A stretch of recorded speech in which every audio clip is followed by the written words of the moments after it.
Cruz. Thank you, Mr. Chairman. Title IX was a landmark civil rights law. It helped create the incredible breadth of women's sports and girls' sports that we see across the country. I believe in girls' sports. I believe in women's sports. I'm the proud father of two daughters who are both athletes. I think participating in competitive sports is a wonderful thing for a young girl. I think it is a wonderful thing for a woman.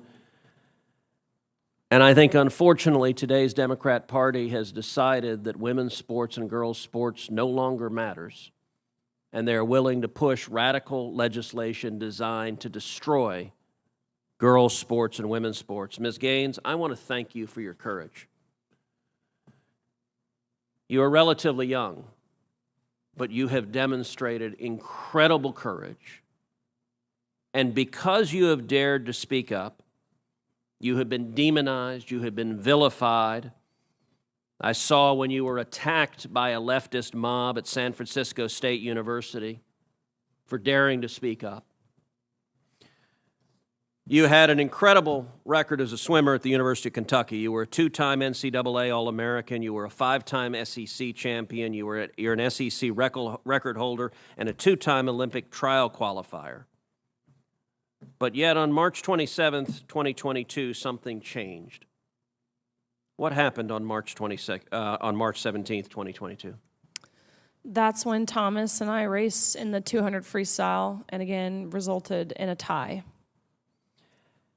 And so you tied. What was the consequence of tying? We went behind the awards podium where typically you're handed your trophy, you're marched out, you're named an All-American. And so we go back there, and the official looks at both Thomas and myself and says, "Great job, but you guys tied. And we only have one trophy, therefore we're giving this trophy to Leah." And I question this, and I say, "Why?" And at first, I shortened it in my testimony, but really he stumbled on his words. He didn't know how to answer this. And at first he's, well, we're just doing this in chronological order. To which I further pressed, and I said, "Okay, well, what are you being chronological about? Because we tied. And if we're doing this off alphabetical order, G comes before T, so what are you being chronological about?" To which this wasn't a script they had prepared for him. And he actually appreciated his honesty. He did say, "We have to give the trophy for Leah because Leah has to have it for pictures." They've made that clear. Leah has to have the trophy for pictures. You can pose with this trophy, but you have to give yours back.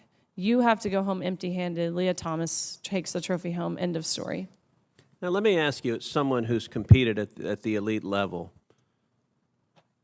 in your experience, is there a difference between women and men? Of course. I think we learned this at a very young age, watching even 12 and unders play. Going through puberty causes irreversible advantage, that no matter the training, no matter the diet, no matter any alterable change you can make, will overcome that male advantage. Especially in sports like swimming, where lung capacity matters so much.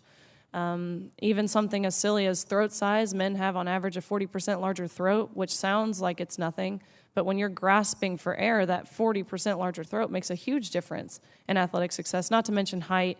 You guys know the differences. Ms. Robinson, do you agree with Ms. Gaines that there's a difference between women and men?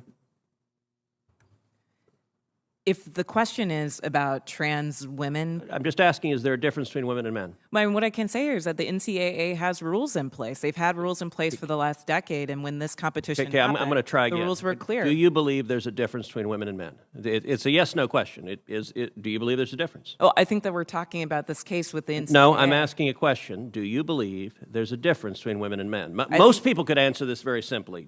I'm curious if you're willing to do so. Oh, absolutely. I'm just putting it into the context of the conversation that we're having. I think that there are definitions related to sex. Is that a yes? So I'm trying to get a yes or no. I'm not trying to get a speech. Is there a difference between women and men? I think that there are definitions for biological sex. Okay, so you're not answering that. Let me ask you this question then. Why do women's sports exist? If you can't define a difference between women and men, why not abolish women's sports and just tell little girls to swim with little boys and see who wins? Oh, I'm simply saying that that sex is My different question, than gender. why and I do believe that women's sports have a great exist? value. I mean, Senator, I'll tell you right Ms. now. Robinson, please answer the question I'm asking you. Absolutely. Why do women's sports exist? I think that there are so many positive benefits to sports. But I mean, why have a we've talked separate about it here category for today. women? If there's no difference between women and men, why to have women's sports? I'm saying that there's a difference between sex and gender, and that the NCAA has rules in place, which they have for the last decade. Mr. Chairman, which I would determine like that to enter into related the to record an participation. article from Duke Law called Comparing Athletic Performances for the Best Elite Women to Boys and Men. And it goes through examining in 2017 the top records for women in the world in various track and field events. So, for example, in the 100 meter, the top record for women in the world was 10.71 seconds. Now, that record for the number one woman in the world in 2017 was, in the year 2017, broken by 124 boys under 18. In that same year, the record for the number one competing woman in the 100-meter dash in the world was broken by a total of 2,474 men. If the radical Democrat agenda to destroy girls' sports and women's sports succeeds, little girls will not have a chance to compete. So I ask unanimous consent that this article be entered into the record. Without objection. Senator Padilla. Thank you, Mr. Chair. Colleagues, a recent